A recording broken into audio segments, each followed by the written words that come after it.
Assalamualaikum warahmatullahi wabarakatuh. Halo teman-teman, perkenalkan saya Fadila dan selamat datang di channel yang akan membahas masalah keluarga dan juga parenting. Pada kesempatan kali ini saya ingin berbagi 5 langkah dalam menghadapi masalah untuk suami istri ya. Materi ini saya dapatkan dari salah satu kajian parenting Ustadz Khalid Basalamah dan setelah saya terapkan di rumah tangga saya, alhamdulillah kami memiliki cara yang lebih baik dalam menyelesaikan masalah. Siapa tahu langkah-langkah ini juga bermanfaat untuk teman-teman yang sedang mungkin mencari solusi ya dari permasalahan yang dihadapi.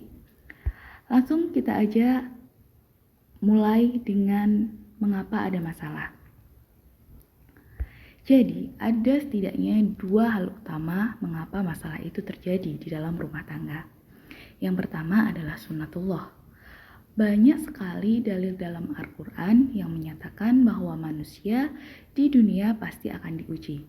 Salah satunya ini saya ambil dari Quran Surat Al-Anbiya ayat 35 yang artinya, kami akan menguji kamu dengan keburukan dan kebaikan sebagai cobaan, dan hanya kepada kamilah kamu dikembalikan.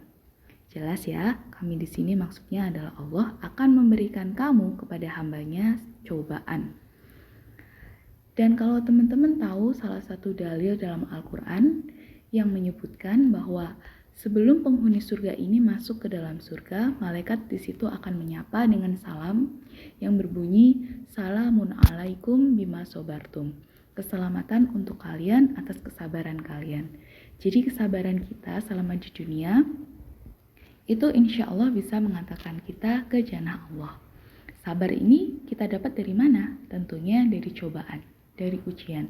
Kalau tidak ada ujian, bagaimana kita tahu kita itu bersabar atau tidak? Kalau tidak ada ujian, bagaimana kita bisa tahu bisa mendapat pahala sabar? Yang kedua adalah latar belakang pasangan yang berbeda. Teman-teman, saya pernah buat video tentang beberapa adaptasi pasangan setelah menikah. Dan salah satunya itu saya bahas tentang mungkin perbedaan pendidikan, perbedaan keluarga, perbedaan pemahaman agama, perbedaan sosial, perbedaan cara pandang menyelesaikan masalah, perbedaan pola pikir, dan banyak sekali hal kompleks yang itu terjadi. Karena perbedaan itulah yang mengakibatkan adanya masalah. Sebelum kita lanjut dulu, saya ingin mengingatkan bahwa masalah adalah hal yang sangat wajar. Jika keluarga tidak ada masalah, justru keluarga itu dipertanyakan, apakah suami istri itu menjalankan fungsinya dengan baik atau tidak. Nah, langkah yang pertama dalam penyelesaian masalah ini adalah tolok ukurnya agama. Saat terjadi masalah, mari coba sama-sama analisis. Apakah masalah itu merupakan pelanggaran agama atau tidak? Contoh pelanggaran agama, misalkan pasangan kita, na'udzubillah ya, semoga ini tidak terjadi, berzina, atau mungkin minum khamar, atau mungkin berjudi, bisa jadi korupsi, menzolimi orang. Nah, itu adalah sebuah bentuk pelanggaran agama yang jelas-jelas Allah dan Rasulnya itu melarang. Maka, hal pertama yang harus dilakukan adalah bertaubat kepada Allah. Tapi, jika masalah yang terjadi itu adalah urusan dunia, hal-hal sepele lah, misal pasangan lupa titipan kita, pasangan telat datang, kurang on time, atau pasangan ternyata membeli barang yang salah, maka permudahlah. Mungkin ini tantangan terbesar ya buat wanita, karena biasanya wanita itu lebih kena perasaannya. Laki-laki datang telat sebentar, saya udah siap-siap dari tadi, kenapa baru datang sekarang? Terus aja marah, nyampe pulang lagi tuh masih marah. Bisa jadi demikian. Maka ini harus menjadi tantangan bagi wanita tuh, permudahlah. Tidak perlu memperpanjang masalah sampai kemana-mana, sampai membahas masalah-masalah sebelumnya. Itu tidak perlu. Jadi ingat ya, yang pertama tolok ukurnya agama.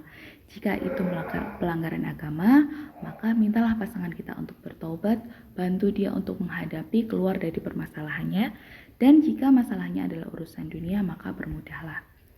Yang kedua adalah seni meminta maaf. Meminta maaf dan memaafkan. Minta maaf itu bukan masalah tua atau muda. Kadang ada statement yang bilang, yang muda minta maaf sama yang tua. Kita selalu minta maaf karena dengan orang yang lebih tua, padahal bisa jadi orang yang lebih tua ini yang salah gitu ya. Tapi masalah siapa yang benar dan siapa yang salah. Jadi yang salah, besarkanlah hatimu untuk minta maaf. Karena Anda telah berbuat salah kan, konsekuensinya tentu meminta maaf. Dan yang benar, tugasnya adalah memaafkan. Tidak perlu melakukan bullying, tidak perlu merasa benar. Karena ada skalanya juga kita akan melakukan kesalahan. Dan jika dalam suatu keadaan, ini saya memberikan note nasihat kepada kaum muslimah ya. Jika dalam suatu keadaan suami kita mungkin belum memiliki kebesaran hati untuk meminta maaf dan jelas-jelas kita yang ditolimi, maka ingatlah sabda Nabi Muhammad tentang wanita ahli surga. Kurang lebih bunyinya, wanita ahli surga adalah wanita yang apabila dia ditolimi atau tertolimi, dia akan datang kepada suaminya, memegang tangan suaminya dan berkata, "Aku tidak bisa tidur sebelum engkau ridho." Walau berat, cobalah untuk melaksanakan. Karena biasanya saat kita sudah meminta maaf terlebih dahulu, laki-laki itu akan luluh. Mungkin dengan seperti itu menjadi jalan, dia akan mengakui kesalahannya dan juga akan meminta maaf. Selanjutnya apa? Tugas kita adalah memaafkan. Poin yang ketiga adalah tutup masalah. Tutup, benar-benar ditutup. Kenapa? Karena kadang ada beberapa orang yang masalah itu akan teringat kembali kemudian hari. Sudah ada maaf-maafan nih, udah mengakui kesalahan, tapi akhirnya bisa muncul lagi. Karena apa? Karena tidak ditutup.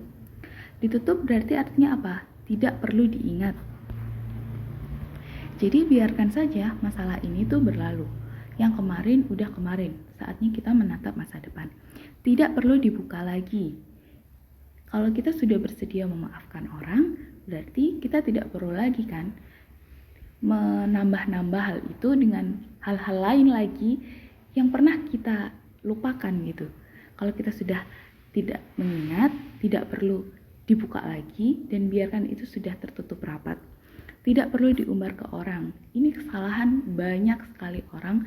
Keluarga kita yang bermasalah bisa jadi keluarga orang lain yang tahu. Si A itu seperti ini, si B itu seperti ini. Padahal tidak ada hubungannya orang lain itu dengan keluarga kita.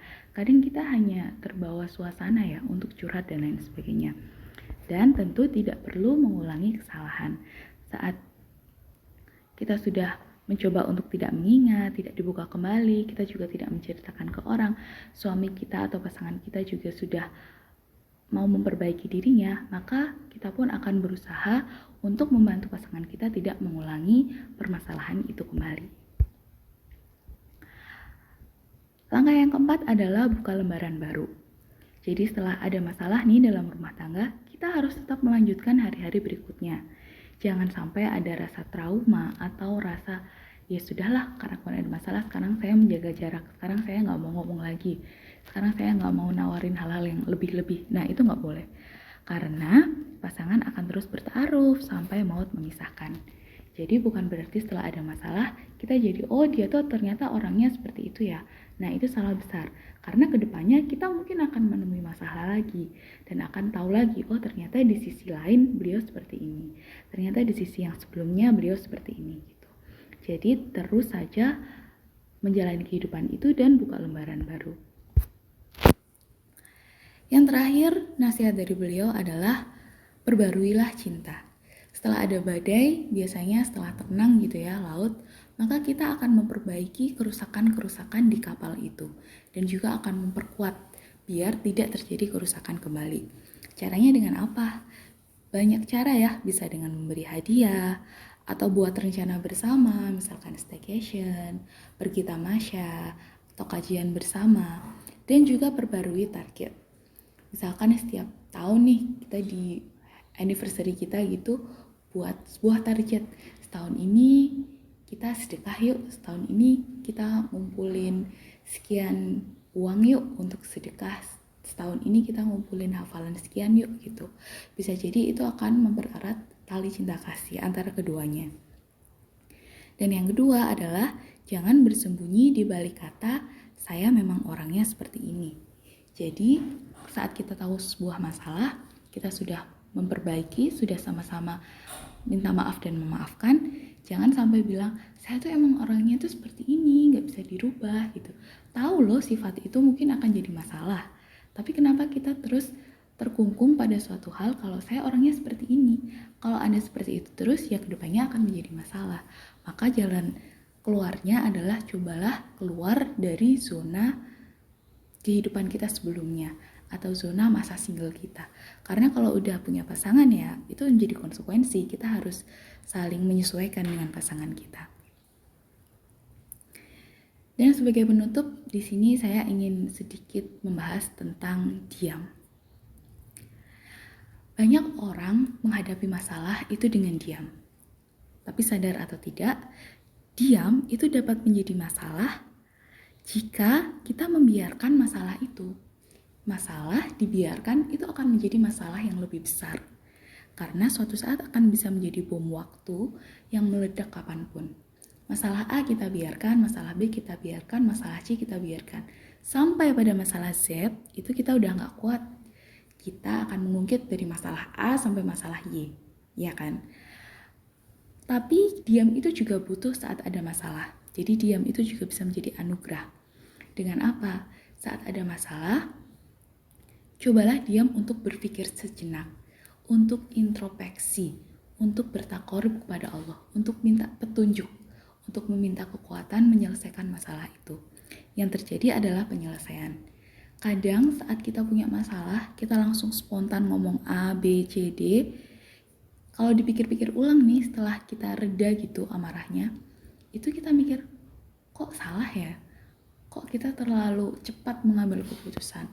Atau kok kita terlalu menyakiti orang? Jadi ada kalanya kita harus diam dulu untuk berpikir, masalah ini tuh arahnya kemana, cara saya menyelesaikan bagaimana. Insya Allah akan diberi solusi sama Allah dan akan dimudahkan untuk menyelesaikan masalahnya. Nah, mungkin sekian dulu sharing pada kesempatan kali ini. Semoga bisa bermanfaat untuk teman-teman yang mungkin lagi mencari solusi tentang menghadapi masalah bersama pasangan. Jika ada salah dan kurangnya, pasti datangnya dari diri saya pribadi, karenanya saya mohon maaf. Dan apabila ada manfaat dan ilmu yang bisa diperoleh, pasti datangnya dari Allah Subhanahu wa Ta'ala. Terima kasih sudah nonton video ini. Wassalamualaikum warahmatullahi wabarakatuh.